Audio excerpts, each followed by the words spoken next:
I mean, to be honest, my mother and me have never gotten along. This isn't something I've had to come to terms with, it's just always been true. The sky's blue, the water tastes better in the middle of the night, and my mother and I don't get along.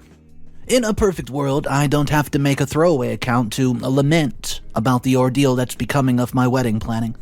I don't really have to in this one either, but my fiancé's away for work and I don't really want to lay all of the intricacies of my dysfunctional childhood to my friends, so here we are. Oh yeah, spoiler alert, I'm getting married. Spoiler part 2, my mother seems to think we're planning her wedding. Before you ask, no, I won't be cutting her off or calling off the wedding or setting her house on fire or whatever other method of making her mad this wonderful community can concoct. So before any conclusions are jumped to, let me lay out some context in the form of my tragic backstory. Before I was born, my mother had 3 boys, Asher, Bennett, and Camden. I've given them the Bridgerton treatment, so you don't have to try to remember the birth order. I'm 33 and I'm the youngest, but more importantly, I'm a girl. You see, from the moment she got married, my mother had one goal. She was going to have a daughter.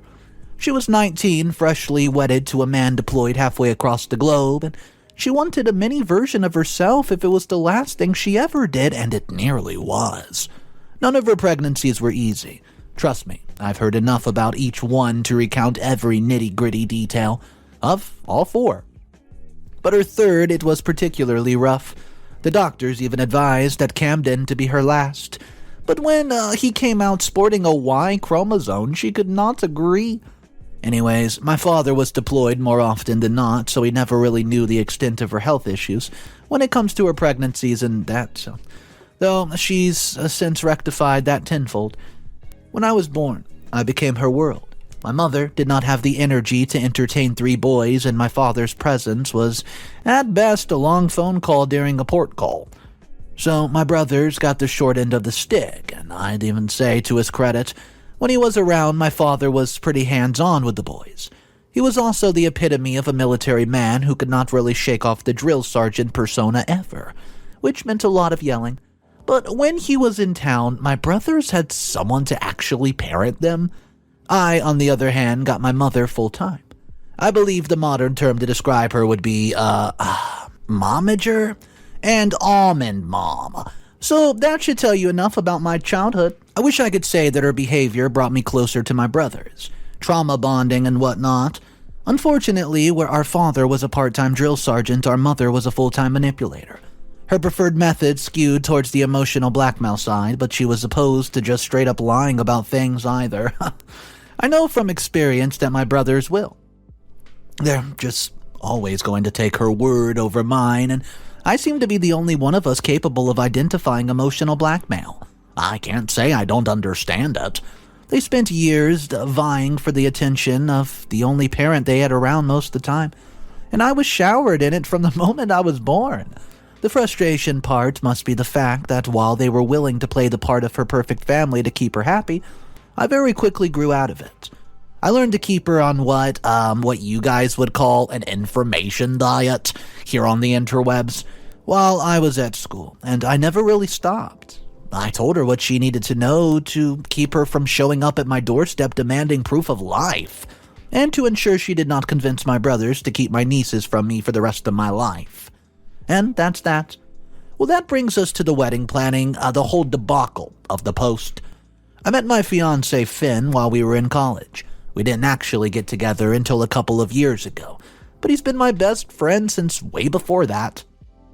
Unlike me, Finn and his family are peas in a pod. His mother, she passed when he was young, but from what he's told me, even before that, his family was more tight-knit than mine could have ever dreamt of being.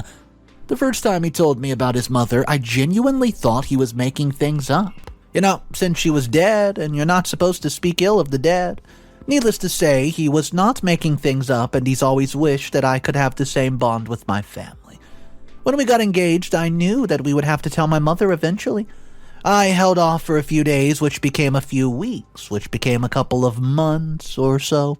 She didn't even know I was in a serious relationship, and the only member of the family that Finn's met so far is Bennett. I planned on keeping it that way as long as I could, but the engagement meant introductions were due. My putting off telling my mother meant that, well, we only told her the day before he was shipped off for work. She was crazy excited, bearing the underhanded comments about not meeting Finn sooner.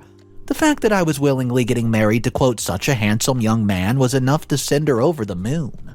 She insisted on us going out for dinner, inviting the whole extended family and whatnot and telling them every single detail about our relationship, but unfortunately, we already planned a speedy escape since Finn still needed to finish up packing. Well, since then, however, I've not been able to repeat that escape. I'm not Houdini. Finn left almost a week ago now, and a couple of days ago I went back to my parents' house to pick up a couple of things that my aunt left me, for my father as also. The moment I arrived, she pounced like a puma. I was introduced to the binder. See, the binder is a 3-inch ring folder stuffed to the brim full of every single detail of the wedding that my mother had planned to give me since before I was born. To give you an idea of how detailed this is, it has fabric swatches of tablecloths for the reception diner, the seating chart for which was also included, and there's about, maybe 50% of the people that my fiancé and I want at our wedding. The binder even accounted for like 400 place settings for the reception. I don't think I even know 400 people. I don't think my mother knows 400 people. Yesterday, I tried to explain as gently as possible as I could manage that Fenton and I have already had a rough, a list of people that we want to attend our wedding, and it was not even close to 400 people, come on. I also tried to lay the groundwork for introducing the idea that my wedding was going to be my wedding, not her dream wedding or the sequel to it. It went about as well as one could expect, and by the time I left the house, she cried her little eyes out through half of the box 3-ply Kleenexes that I only got because I got a call from work that I managed to convince her it was an emergency that I had to handle right then and there. Somehow, the irritating part is what happened after. I haven't told my brother about the engagement yet, mostly because I didn't want one of them preemptively spilling the beans to our mom. The plan was for me to announce it at the dinner this weekend since we're meeting up anyways to celebrate. Camden's wife's promotion, she got it at a couple of awards that Asher's daughter won for field day as well. And since Finn's not around anyways, it felt a bit over the top to plan a whole engagement party. And it's a general celebration. I don't feel like I'm stealing the spotlight or the show or anything. Plus, I'd have the chance to ask my nieces to be my flower girls in person. Unfortunately, my mother decided that waiting for me to announce my own engagement was too much of a imposition. Since yesterday, I've received a total of 6 text messages from family members, one each from Asher and Camden, telling me to just let our mother have her moment, since she's been waiting for my wedding since before I was born, and from each of my sister-in-laws congratulating me on the engagement. 2 from Bennett, echoing both sentiments, and absolutely nothing from my father in response to me asking him to please try to convince my mother to see reason about this one thing. Though he's got red receipts on, so I know that he's seen it. I don't know what exactly she's told them, but I know that these past couple of days have been a snapshot of what could become of my wedding planning. This is my own personal hell presented to you. In any other situation, I would have just disengaged and do what I want without telling her otherwise. But this situation, it's sadly not an option. So I'm open to suggestions, and I know I'm not the only one with this specific brand of mother. Yeah, I'm hoping that some of you have had all sorts of things going on and tried a true course of action for this, and, something that won't nuke my entire wedding before it even happens. Thanks. Anyways, guys, let me know if you have any advice for what to do. This hell of a situation. What's up, everybody? Mr. Reddito here. So today's story, it does have some updates, and you might be shocked how far this mom is willing to go to have that dream wedding she's always wanted. Too bad it's not really her wedding, is it? Guys, here is update number 1. To the people I mortally offended by not immediately and enthusiastically being on board with my mother taking over my wedding, I'm so deeply sorry I read all your comments. I hope you can accept my humble apology. I'll spend the rest of my life repenting my sin. To the same individuals, though, who took the time to comment on my last post and add something of actual value, thank you. It's nice to know I'm not the only person going through this. I know I'm not crazy, but it's still nice to hear it from somebody else, you know? I haven't had the chance to speak to Finn about all of this just yet, so I actually appreciate this more than you could ever know. For those of you who are just here hoping for an update, I'm pretty sure this one won't disappoint. As you know, if you read my first post, my mother has a specific vision in mind for my wedding day that does not particularly align with the vision I have for myself. Well, of course, my dress is one of those discrepancies. My mother has this dream of stuffing me into a puffy, white ball gown reminiscent of my days as a toddler and tiaras worthy of a pageant. The binder has been stocked according to the vision, with an admitted impressive selection of puffy ball gowns. Unfortunately, my taste aligns more with my paternal grandmother's vintage wedding gown that every female member of my father's family has worn. Every single one of my aunts walked down the aisle in that very same dress. And ever since I found out about the tradition, I knew that I would do it too. I'm the only granddaughter on my father's side of the family, which means I'm the only one who can carry on the tradition, and it would not be one thing if I didn't want to, but hey, I do. Unsurprisingly, it isn't really something my mother would approve of. See, her relationship with her mother-in-law was far from a good one. My grandmother never liked my mom, and the feeling was oh so mutual. I actually only found out about the tradition when I overheard my mother making fun of it to her own sister. Yeah, she thought the dress would look better torn to shreds and set alight. When I saw a picture, I thought the dress might just look perfect on me. Obviously, I never told her any of that. I've spoken to my father's oldest sister about it already, and she's thrilled about my decision. She's also understanding of why I've held off on telling my mother, and has promised not to tell anyone on her end until I do. The problem right now is that she found out anyways. We ended up going ahead with the dinner for my sister-in-law and niece, which also became a pseudo-engagement dinner for myself, though I'd since called each of my nieces personally to inform them of the engagement myself and asked them to be my flower girl. My mother and I agreed to a truce. That way we always do it, but we just ignore anything that happens and goes on as usual, so dinner was actually going okay. Until Mom brings up the dress shopping, and Camden's wife said that she thought I would follow in my aunt's footsteps and wear my grandmother's dress. Oh, man. Well, when I did not immediately deny it, my mother absolutely freaks. In front of the whole family and the entire rest of the restaurant, my mother burst into this waterless crocodile tears, wailing about with her arms in the air and the biggest betrayal she's ever experienced, yada yada yada. Only collecting herself enough to start yelling at me about how ungrateful of a daughter I am, when all she's ever wanted from me was to have the perfect wedding. Yep, exactly. You know what? I'll admit that there was probably better ways for me to handle that exact situation. But at the moment, with a screaming woman in my face at a pristine restaurant worth I don't know how many spectators at my back, I did the only thing I could think of and stood up, grabbed my purse, and walked right out of the restaurant, right to my car, and I drove home. That's where I'm at right now, sitting on the couch, laptop on my lap, typing this out on the keyboard since I managed to leave my phone with my 5-year-old niece. Ugh, I'll figure that out in the morning. Update number 2. Before I get into any more of these comments or my DMs telling me to go absolutely no contact with my mother, know that I'm not going to do that. As easy as it sounds to just cut someone off and move on, real life is a lot messier than that. I'm not risking my relationship with my nieces over the headache that is my mother, and even if right now I really want to anyways, Camden emailed me after dinner to let me know that he would be at our parents' place the next morning and could pass me my phone there since I left it with his daughter. Well, I know I offered to swing by his place to pick it up earlier, but he said that he would be there anyway, so it's easier if he just came with the phone. The moment I arrived, he met me outside to try to convince me to just go dress shopping with our mother so she could have the experience since I was her only daughter. Well, I went through the motions of explaining that if I tried on a dress, she would want me to buy it. And this would become an even bigger problem than it is. Let's nip this in the bud. Give an inch, she's taking a mile. Camden, of course, could not just take my word for it and was dead set on convincing me to just do what she's asking for.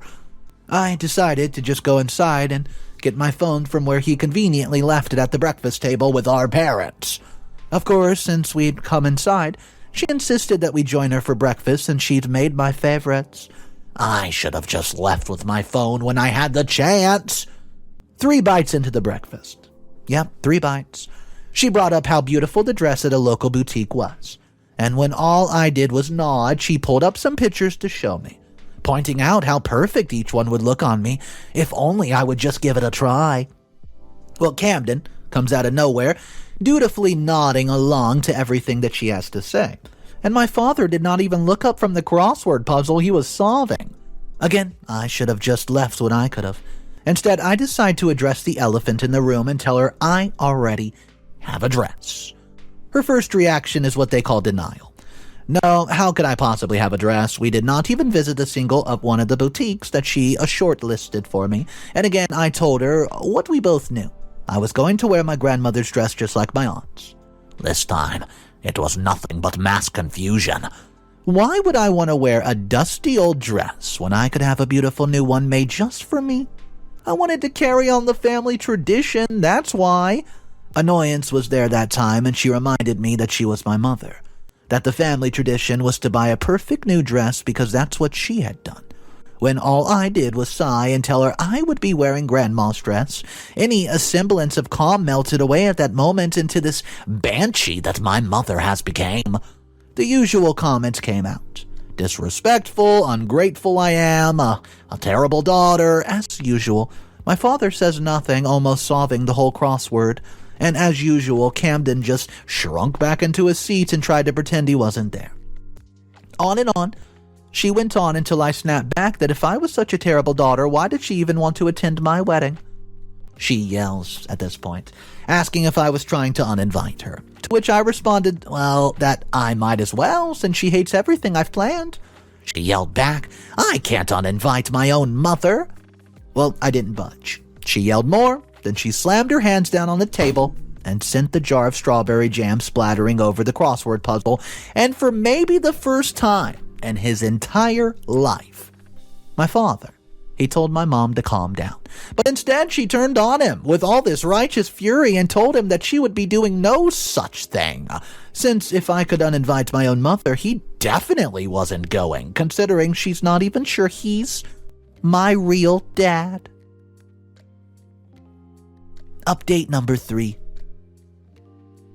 Hey guys. Well, I apologize for leaving the last update on a bit of a lurch, but I typed it out on my phone while Camden drove back to my place and give myself something to do other than sit in silence with him and, well, my father in the back seat.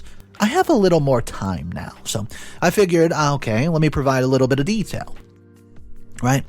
After my mother said that, well, what she did say, all of us froze. Obviously, none of us knew what to say. No response to that bombshell she dropped, right? But it was me who managed to get a word out, and the only word I said was, what? To which she hissed. She hadn't planned on waiting around forever for him to give her a female, and she wasn't able to watch her daughter walk down the aisle in that hideous dress of a woman she despised for a man who wasn't even my father. Well, shockingly, it was Camden who managed to get out a full sentence first and asked her if she was telling us that she cheated on Dad. Her response was that she did what she had to do to make our family complete, and that she'd spent every day since supporting his career and that very same family. Well, my father has never been a talkative man, but I've never seen him rendered speechless in the way that he was truly then. Had she no shame? I mean, had she not stormed away from the table into her bedroom, I don't think any of us would have ever moved from that exact spot. It wasn't until our father stood up and made his way to the front door that Camden and I booted back up and followed after him, asking what he was planning on doing and where's he going. And when we realized that he did not have a clue what to do, well, just that he needed to get out, we just got in my car and decided to head to the only place where he would have a little bit of peace. That's how I found myself having my father and Camden over at my house for the first time ever. The situation, it's pretty delicate right now. You know, in every conflict my mother and I have ever had, well, my father has never so much as said a word against her. He's always been of the belief that keeping the peace is more important than just saying anything, and keeping her happy is pretty much the only way to do that. My brothers all fall somewhere along that spectrum too. I've watched the same scenario unfold too many times to count, so I wasn't surprised when the text started coming from Asher and Bennett asking what the hell I'd done. I knew that by that point our mother had called them both and told them whatever version of the story made her look like the victim. The only difference this time was that my father and Camden were on the other side of it all. This might have been about my wedding at some point, but I don't think that's any of our focus anymore. I don't know what Asher and Bennett think happened, but Camden and I both know what she said. Our father knows what she said. It isn't my marriage that's in question anymore. Anyways, I'll keep you guys updated about what exactly goes on next. Update number 4. Spoiler, I've put the wedding planning on hold. Spoiler 2, divorce takes a lot of planning. The last time I sat in the same room as my brother and father, we all spoke to each other, and it was probably an alternate universe, right? That's never been the relationship we had. Other than Bennett, I'd say I only ever speak to my brother when we're talking about their daughters, or when they're talking to me or telling me to make their lives easier by placating our mother. So, guys, a week ago, we sat in my living room and we talked. After Asher and Bennett were done blowing up my and Camden's phone, our father called them. He told them to come over. He had something to say. Well, they were angry with me when they arrived, griping about the state I'd left our mother in with my father did something that he had never done before. He said that I have not done anything wrong, and he told them what the actual thing that happened was, and it took them a while to believe it, but with both Camden and our father backing my version, it was very, very hard to deny. Then he kept talking. He told us that his mother had never approved of his marriage. She'd always suspected that our mother strayed away when he was deployed, but he never even believed a word that she said. We all looked enough like him, and she was focused on having the perfect family that he didn't want to deprive his children of that. He thought he made it up to the boys whenever he was around, since I had most of her attention anyways, but now he could see that he had just left all of us at her mercy, while he refused to see what was right in front of them. That he could not do that to us or himself any longer. Well, it took the boys a minute to accept what he was saying, but once they had the choice, it was clear. Our father had been the only parental figure they actually had growing up. They weren't going to turn on him now. Our grandmother's distaste for our mother turned out to be useful, since she made sure that her 19-year-old son signed a prenup. And since Camden had a junior partner for a wife, finding an attorney wasn't hard at all.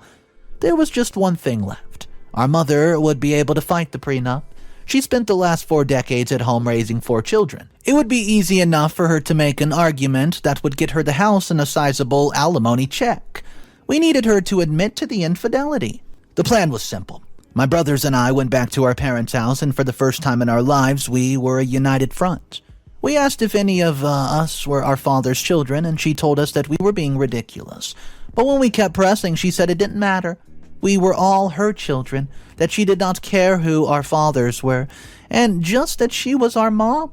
This time when Camden asked if she had cheated on our father, she told us that, well, that had turned to any man who could actually give her what she needed. Did I mention that we live in a state with one-party consent for recording conversations, huh? Well, the gist of it is that we've been advised that our father has enough solid evidence to pursue a divorce in which she gets nothing. Not the house, which she inherited from his parents, not the cars that he bought, and not a single alimony which she signed away in her prenup in the event of infidelity. She'll be served the paper in just a few days' time. Until then, we've got a divorce to plan. I don't really know what else I can say about the situation right now, guys, so I suppose this is where I'll leave it, for now at least. I just want to plan my own wedding, and somehow I'm now helping plan a divorce. I still want to thank you guys for the continued comments on my previous post, for doing so, even if I don't think any of the advice is really relevant at this point anymore. I don't think I'll have to worry about messing up the family dynamics if I make her mad anymore. Anyways, I'll update you guys when I know anything else. Update number 5. I'm writing this in my hotel room on my honeymoon with my husband asleep beside me. I should probably be asleep too, but my 14-year-old niece just texted me a link to my first post asking if it was me. Apparently, I need to provide the masses with a closure. We pushed back the wedding until the majority of the divorce proceedings were handled, and apparently those things take really long. I didn't know, but the gist of it is simple enough. She got nothing. Between my brother and I, we all strongly corroborated my father's story. The prenup and the recording of her admitting to the infidelity, our mother did not have a leg to stand on. She obviously tried to fight for the house, but considering it was his inheritance, she didn't have a chance, man. When she realized that she wasn't going to be able to live there anymore, she turned to the only person she believed would help her the most. Help her more than our father. Me. Yeah. Where my father had only ever paid attention to my brothers growing up, I'd always been the center of her world. Surely I'm her time of need. I would take her in. I won't say that I took great pleasure in turning her away. I didn't. But it was with no small amount of satisfaction that I blocked her number, fully confident that she could not turn my nieces against me anymore. Well, last I heard, she had to move in with her sister back in the middle of nowhere, in the middle of a nowhere town that they grew up in. She has since made several posts on Facebook about how terrible my brothers and I are. The most significant update for me is that shortly after all of this went down, my father called me. He just talked. He asked me about my day and how my wedding planning was going, and he just asked me about my work. Then he just kept calling. According to Bennett, our father isn't really a phone call kind of guy either. He said that they usually caught up over beers. He probably didn't know how to initiate something like that with me, or if I would even be interested. He never gave me a big speech about how sorry he was about my childhood and how it went. But he's been trying. And so after my first dance with my husband at my reception, when my father asked me to dance, I did it. So to wrap this up, spoiler, I'm married. Spoiler, 2. My mother did not attend my wedding, and to be fair, she was not invited. I'm sure the fallout from the will, it'll reach me soon enough in the form of Facebook rants and passive-aggressive tweets, or quotes, about the family and loyalty in the extended family group chat. But for now, I'm on my honeymoon, and my notifications are turned off, and I don't think I could have it any other way. So guys, thank you for the continued support.